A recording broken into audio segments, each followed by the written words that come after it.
Bom dia, irmãos. Um prazer mais uma vez estarmos aqui e podermos desfrutar das bênçãos, das delícias que a palavra de Deus tem, e ela nos instrui dia após dia a como viver no tempo em que nós vivemos, no presente século, de uma forma que agrade ao nosso Deus, aguardando, esperando a volta de Jesus Cristo. Então, nessa manhã, nós vamos estudar um pouquinho de um livro do Antigo Testamento, Esther, um dos dois livros ao qual o nome de uma mulher dá título ao livro. Esther, uma mulher que se tornou rainha e que teve o privilégio de participar nos planos e propósitos de Deus para o livramento do seu povo. Então, nessa manhã, nós vamos aprender sobre isso. O privilégio de participar dos propósitos e planos de Deus.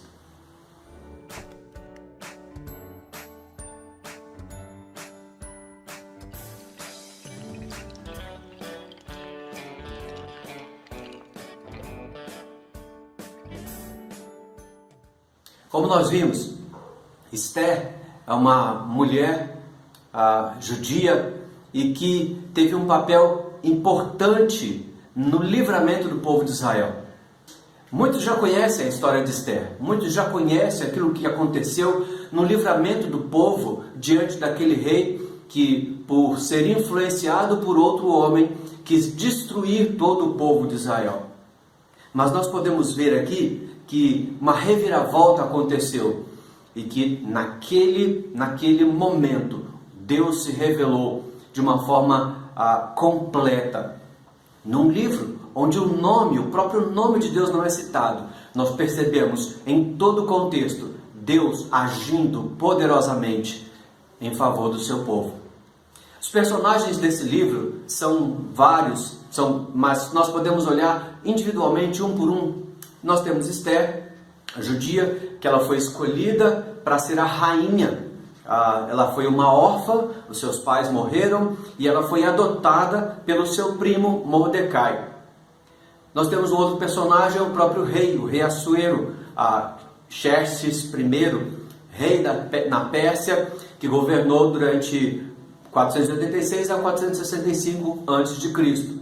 Um outro personagem é Vasti, a rainha que foi destronada. Ela perdeu o seu trono por ter tido uma desavença com o rei, e então ela perdeu a sua posição como rainha do império. Nós temos Amã. Amã era um ministro do rei Assuero, um nome importante naquele império, e ele recebeu uma promoção do rei Assuero, ou seja, ele deveria ser adorado, reverenciado por todos, e ele não foi reverenciado, adorado por Mordecai. Mordecai é um outro personagem. Ele não adorou, não reverenciou a Amã, e isso trouxe algumas confusões para a vida dele. E ele era primo de Esther. Ele havia adotado Esther enquanto criancinha ainda, para tomar conta dela. Criou-a como filha e mostrou a ela os caminhos do Senhor. Descobriu uma conspiração também contra o rei. E isso fez com que Mordecai fosse uma pessoa que tivesse uma confiança do rei. E o último personagem é o próprio povo de Israel. O alvo do rancor e do ódio de Amã, que quase foi aniquilado, não fosse a intervenção de Deus, usando a vida de Mordecai e de Esther para livramento desse povo. O conteúdo do livro são 10 capítulos. Difícil resumir todo o que se passa naquele momento, naquela história tão bela, mas nós vamos tentar. O capítulo 1, o capítulo 2, eles descrevem os acontecimentos que levaram à escolha de Esther e a deposição de Vasti como rainha. Aconteceu uma confusão entre o rei e a rainha, Vasti e Assuero, e então o rei resolve dispensar a rainha, e essa perde a sua coroa. E aí então, uma judia chamada Esther, muito formosa, ela assume a posição de rainha, porque encontrou a graça diante dos olhos do rei. O capítulo 3, ele explica os motivos do conflito entre Amã, que era o ministro do rei, e entre o povo de Mordecai, que era o primo de Esther, aquele que havia a adotado. E o plano de Amã para destruir, para aniquilar todo o povo, todos os judeus, e os fatores eram diversos. Amã, ele se indignou porque Mordecai não quis reverenciá-lo, quando ele recebeu a promoção do rei, uma alta promoção do rei. A inimizade antiga entre os povos, né? Porque Amã, ele era amalequita e Mordecai, ele era judeu, então havia um histórico de desavenças entre o povo. Capítulo 4, capítulo 8, ele registra como que Mordecai e Esther reverteram a situação de que Amã infringiu ao povo de Israel quase que uma pena de morte, ou seja, eles seriam mortos. E isso com o carimbo do rei, ele conseguiu fazer toda essa artimanha, mas no capítulo 4 até o capítulo 8 nós vemos que a situação foi revertida e Amã é que foi morto. Amã, por influência da rainha Esther e de Mordecai, Amã acaba perdendo os privilégios, sendo enforcado. E o rei percebe ali o mal que esse homem queria fazer a todo o povo de Israel, consequentemente a sua rainha Esther. E nós vemos no capítulo 9 e capítulo 10 o desfecho da história com a defesa dos judeus. Eles conseguem se defender, eles conseguem lutar pelas suas próprias vidas e se salvam dessa artimanha tão atroz desse homem Amã, e eles conseguem se livrar. A partir daí também é criado um feriado de Purim, e ele é comemorado geralmente em fevereiro ou março entre os israelitas. Bem, uma história muito bonita, uma história muito linda. Mas quais são as implicações dessa história tão bela para as nossas vidas? Nós podemos destacar algumas delas. Uma delas é o obstáculo é o caminho.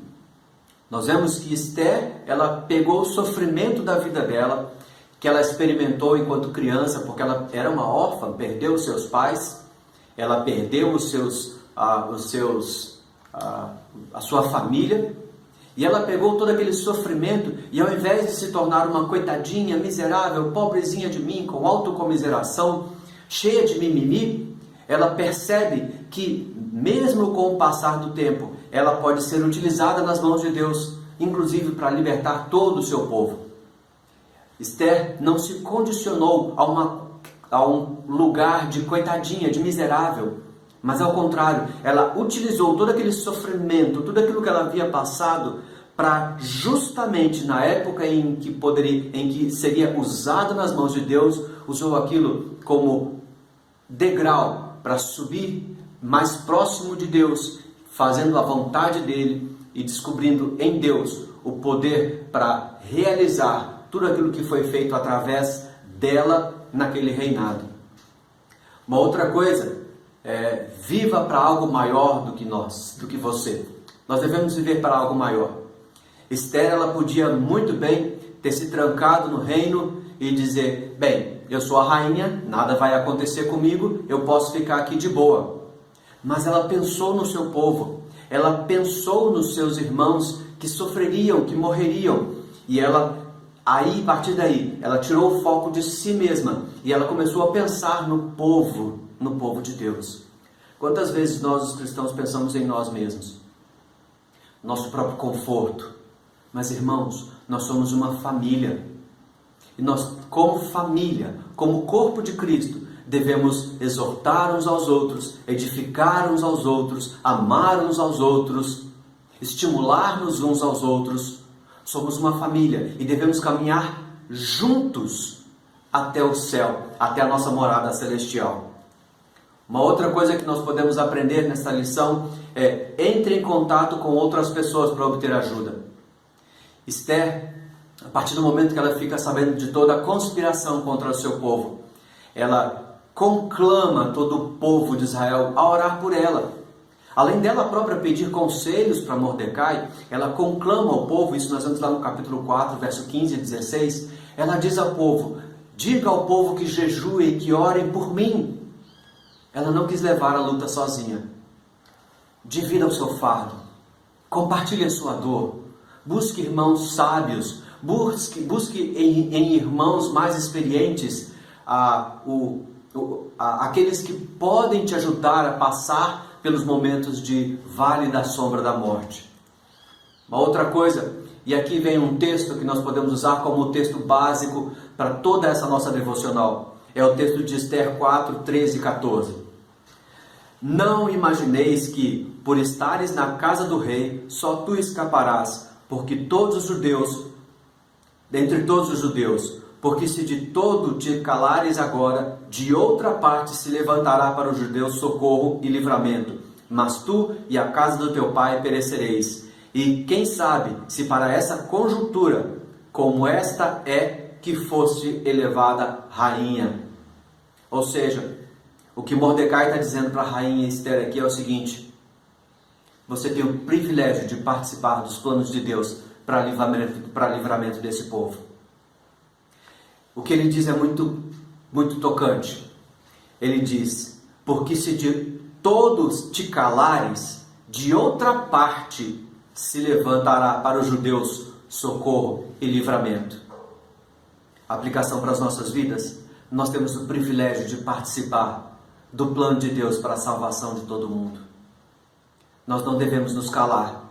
Nós devemos encarar esse privilégio e evangelizar, testemunhar, falar do Evangelho de Cristo Jesus. Porque hoje, o povo de Deus somos nós. Nós somos o povo de Deus. E nós devemos proclamar as virtudes daquele que nos chamou das trevas para a sua maravilhosa luz. O último texto que eu gostaria de dizer é o texto de 1 Pedro 2, 9 e 10.